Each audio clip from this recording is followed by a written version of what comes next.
It is a storied country of stone castles, snow-capped mountains, vast monuments and sophisticated cities, all which have made it a favored travel destination.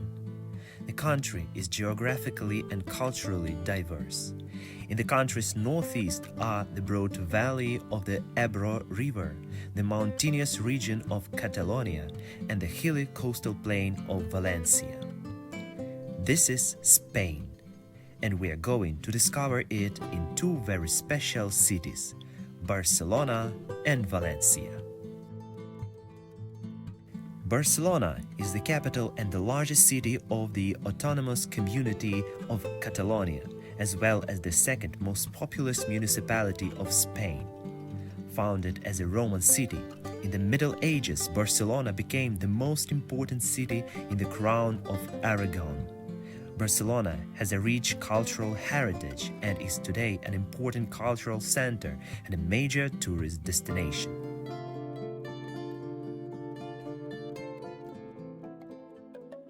For your convenience, I recommend buying a Barcelona card, which can be purchased online with a discount and taken at different points, one of which is located on Catalonia Square.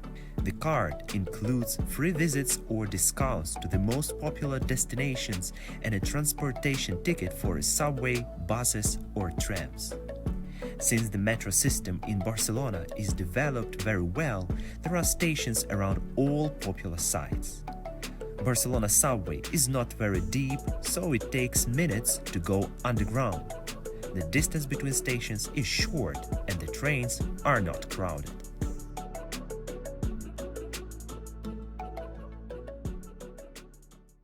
For most people, the city starts from Gothic Quarter. It encompasses the oldest parts of the city of Barcelona and includes the remains of the city's Roman wall and several notable medieval landmarks. The Barri Gothic retains a labyrinthine street plan, with many small streets opening out into squares. Most of the quarter is closed to regular traffic, although open to service, vehicles, and taxis. Famous Picasso Museum is located here. It is housed in 5 adjoining medieval palaces in Barcelona's La Ribera neighborhood on Montcada Street. The museum is included in Barcelona card, so you don't need to stay in a queue and book a ticket. Big bags and backpacks aren't allowed inside the museum, so they can be left in a storage locker. For this one, need a coin to close it.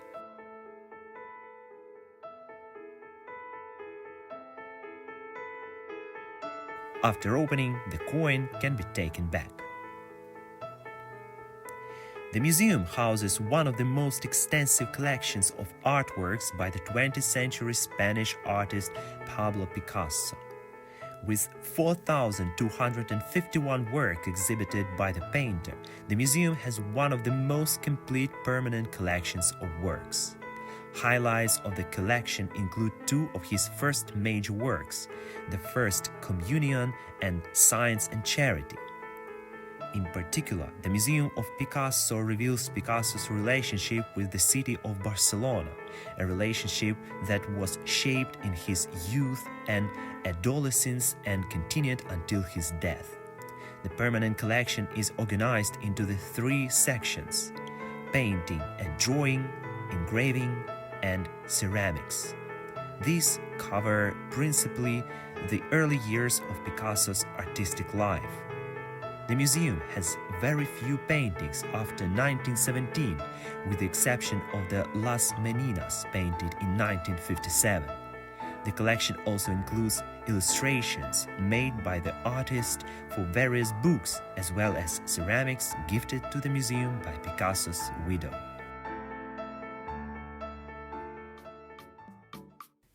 Not far from Picasso Museum, there is a very delicious one, Museum of Chocolate. It's also included in Barcelona card. For entrance, the visitors are given chocolates with a code for opening of the gates. Very smart and useful, I think.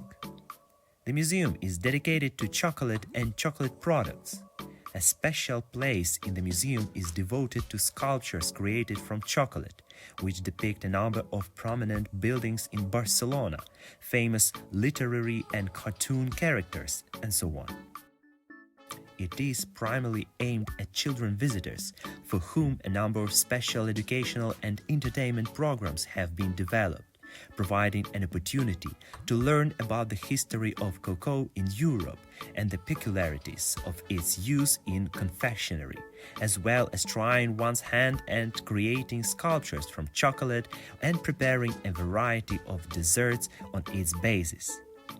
The Chocolate Museum provides a journey through the origins of chocolate, its arrival in Europe, its spread as an element between myth and reality, its medicinal properties and nutritional value, and relating tradition with the future and forming part of collective imagination.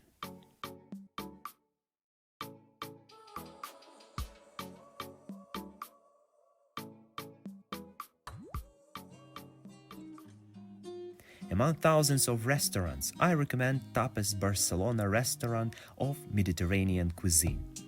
It's located in Gothic Quarter on Carrer Ample Street. This place is a bar and a restaurant at the same time, with wide selection of drinks like cocktails and wine. They play music of 70s to 90s, so it's a kind of nostalgic place. There are even photos of the owner with some famous stars of that time. From the name of the restaurant, you can understand that tapas dishes are served here. And of course, paella.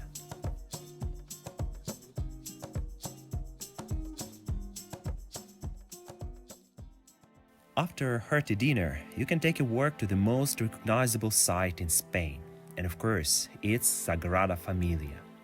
It's a large, unfinished Roman Catholic minor basilica in the Eixample district of Barcelona, designed by the great Spanish architect Antoni Gaudí.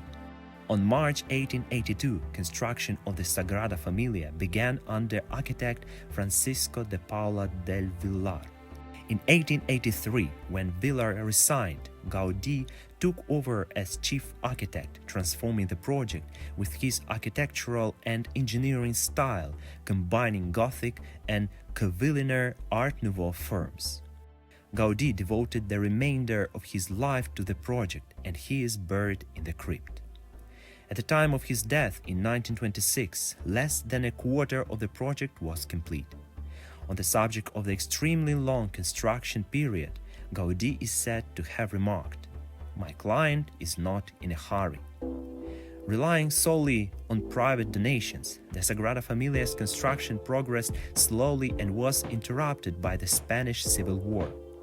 Chief architect Jordi Faulí announced in October 2015 that construction is 70% complete and has entered its final phase of raising 6 immense steeples. The steeples and most of the church's structure are to be completed by 2026, the centennial of Gaudí's death. As of a 2017 estimate, decorative elements should be complete by 2030 or 2032.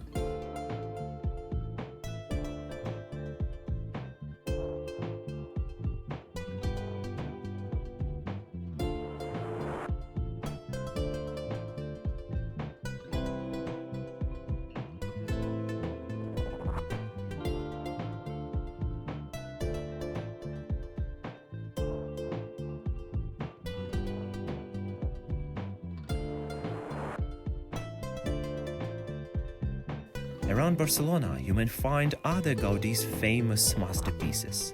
Casa Mila, or the Stone Quarry, a reference to its unconventional, rough-hewn appearance, is a modernist building on Passeig de Gràcia.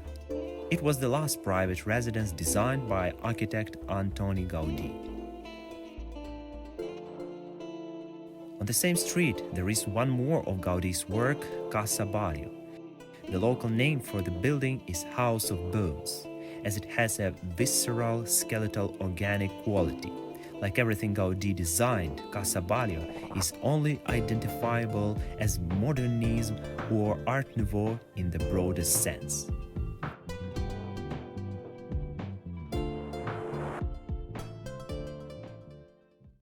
Among other popular and interesting museums included in Barcelona card, I also recommend to visit Egyptian Museum. It is one of the leading private collections of Egyptian art and culture. On more than 2,000 square meters, the museum shows the exciting history of Egypt at the time of the pharaohs. The more than 1,000 exhibits, including sarcophagus, mummies, jewelry, and amulets, illustrate the life and traditions of this civilization. The beginning is divine. When you enter the museum, you immediately are immersed in the life world of the pharaohs. Other themed areas in the basement are devoted to the priests and aristocrats of the time. The tour continues to focus on grave and burial objects, magnificent sarcophagus, elaborately manufactured masks, jewelry, and models of deities. All this can be admired here. On the first floor of the museum, even a mortuary temple from ancient Egypt was rebuilt in its original size so that visitors can understand more easily how funeral ceremonies were conducted at that time. Everything is clearly explained with the help of information boards. The recommendable audio guide app offers additional exciting background knowledge.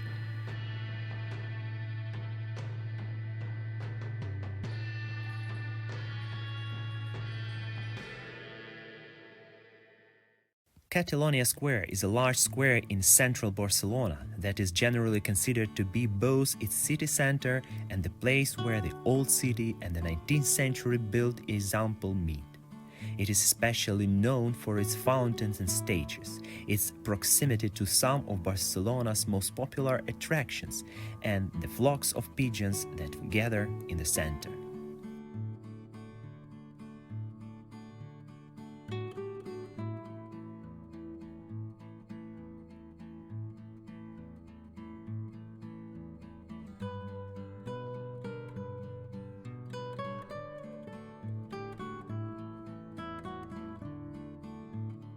From here, the most famous tourist street starts, La Rambla. A tree-lined pedestrian street, it stretches for 1,200 meters connecting the Catalonia Square in its center with the Christopher Columbus monument at Port Vell. La Rambla can be crowded, especially during the height of the tourist season.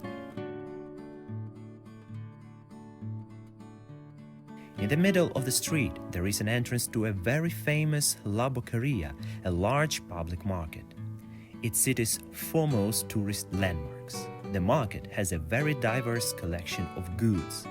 The first mention of the Boqueria market in Barcelona dates from 1217, when tables were installed near the old city gate to sell meat.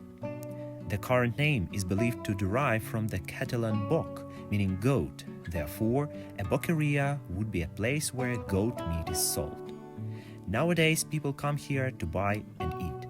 Fruits, vegetables, meat, seafood, spices, pastry, and other delicacies can be found here.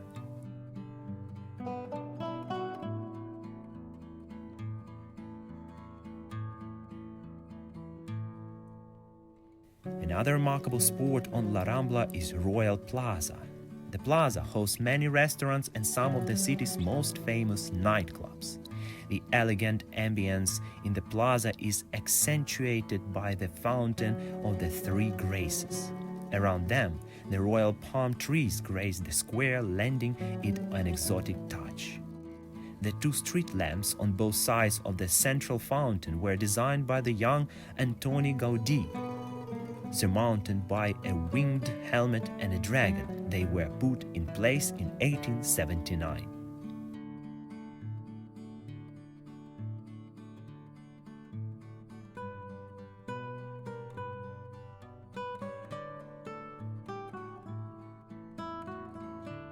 One of the most photographed sites in Barcelona's Gothic Quarter, Bishop's Bridge, was built for the Barcelona International Exposition, which took place in 1929.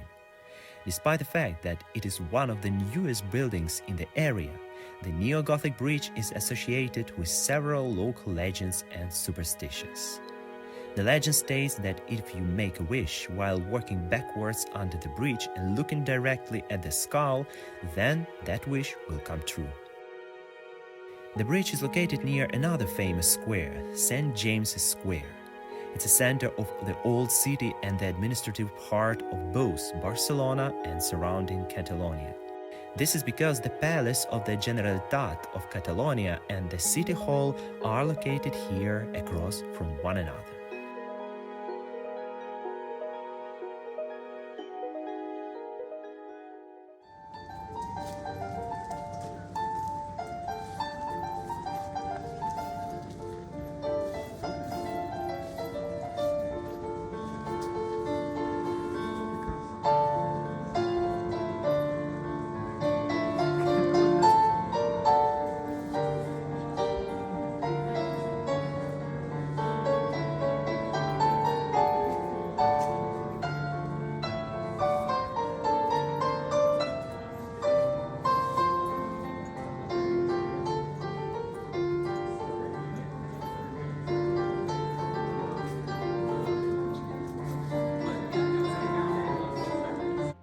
Square of Spain is one of Barcelona's most important squares, also built on the occasion of the 1929 Barcelona International Exposition held at the foot of Montjuic.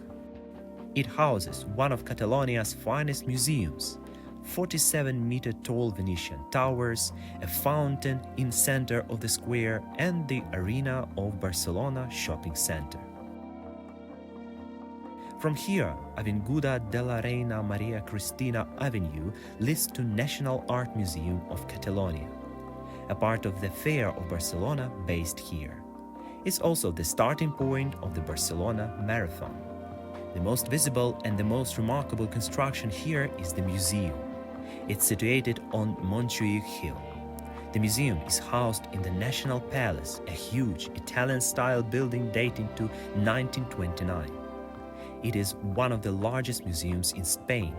The museum is especially notable for its outstanding entrance with wide Baroque-style staircase and large number of fountains decorated with statues, columns, and plants.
The museum is also included in Barcelona card, so you don't need to buy a ticket, only show the card and a ticket will be given to you.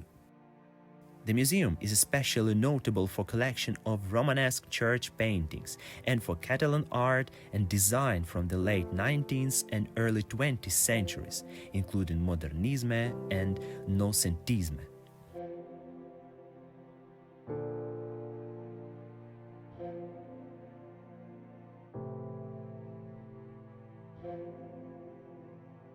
Romanesque art collection is one of the most important and outstanding collections in the museum, due largely to the series of mural paintings it includes.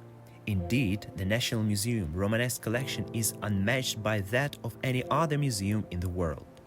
Many of the works here originally adorned rural churches in the Pyrenees and other cities in Old Catalonia. They began to be discovered and studied in the early 20th century. The Romanesque rooms are arranged in chronological and stylistic order, giving visitors a view of the different tendencies in Catalan Romanesque art and featuring works produced for the most part in the 11th, 12th and 13th centuries.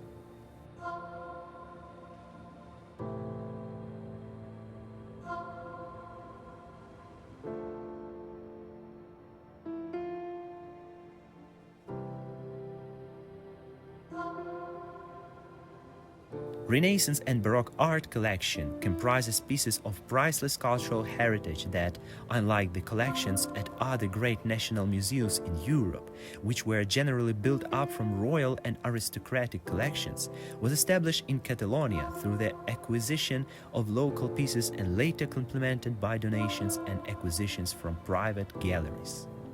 The collection, which reflects the taste of certain sections of society for Renaissance and Baroque art, features produced not only in Catalonia, but also in the rest of Spain, Italy and Flanders, providing an overview of the development of European art during this period.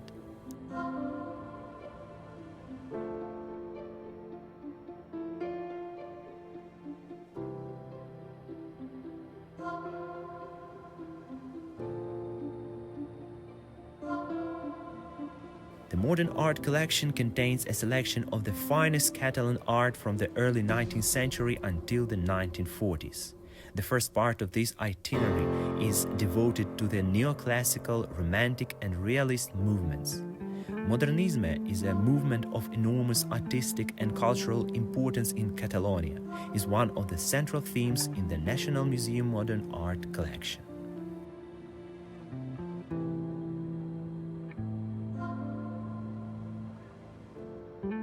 The National Palace is a huge building which embodies the academic classical style that predominated in constructions for all the universal exhibitions of the period. Its facade is crowned by a great dome inspired by St. Peter's Basilica in the Vatican City in Rome. Here is an oval hall. This great space was used as the venue for important civic and cultural events, is encircled by tiered seating preceded by double columns. It also houses a monumental organ, one of the biggest in Europe, waiting for important restoration work. Many of the most outstanding painters and sculptors of the day were commissioned to decorate the interior of the palace.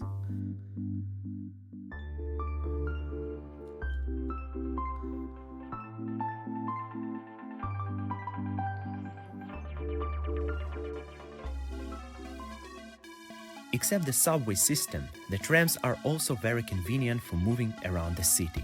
They are very modern, quiet and comfortable, especially for elders or people with disabilities.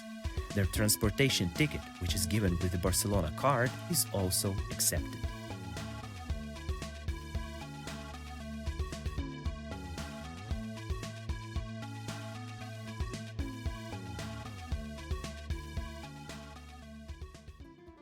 In Barcelona, there are hundreds of restaurants with international cuisine. One of them I recommend you is Amal, a restaurant of Moroccan cuisine. It's also located in the Gothic Quarter on the street with Arabic shops, cafes and restaurants. The interior is full of details associated with Morocco. The dishes are big and there are many choices with vegetables and meat. Some people come here for smoking or hookah too.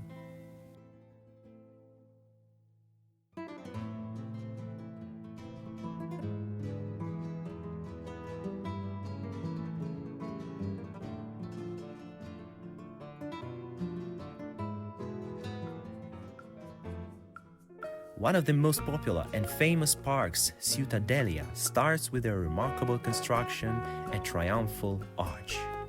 It was built as the main access gate for the 1888 Barcelona World Fair. The arch is built in reddish brickwork in the neo-mudéjar style. The front frieze contains the stone sculpture "Barcelona welcomes the nations." This arch is non-military. It doesn't celebrate the country's military victories, but rather was built as the gateway to the 1888 World Fair and was thus intended to welcome people.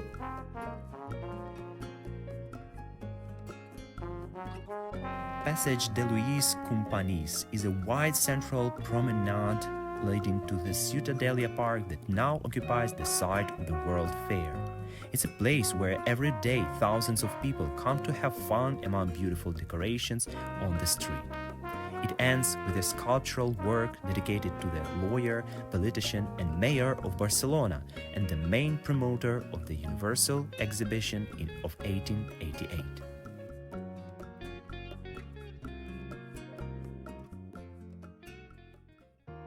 Citadel Park, for decades following its creation in the mid-19th century, was the city's only green space.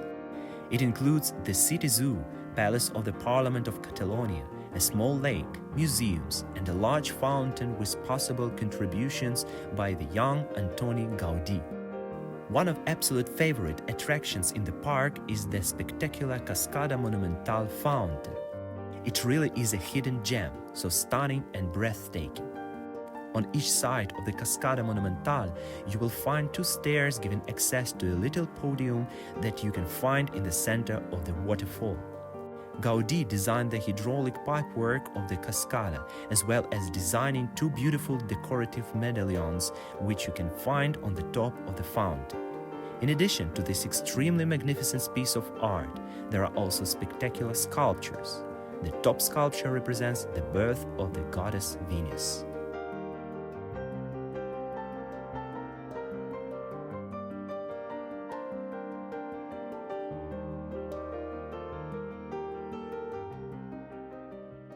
Most of us would love to stay and live in Barcelona, but it was time to move to Valencia. The transportation service is very well developed in Spain. Every day, many buses leave for the neighboring region from Estacio del Nord bus station. For only €5, you can have a very comfortable journey by bus which takes about 4 hours. Alsa Bus Company is the main provider of the service around Spain. Their buses are very comfortable with free Wi-Fi, audio-video entertainment and a toilet. So these 4 hours pass unnoticeably.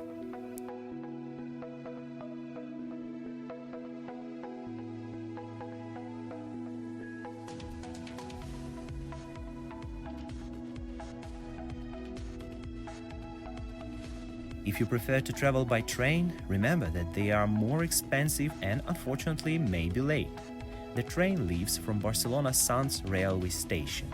It's a huge transportation hub, so be more attentive finding the right platform. Renfe train company to Valencia has a separate entrance on the platform.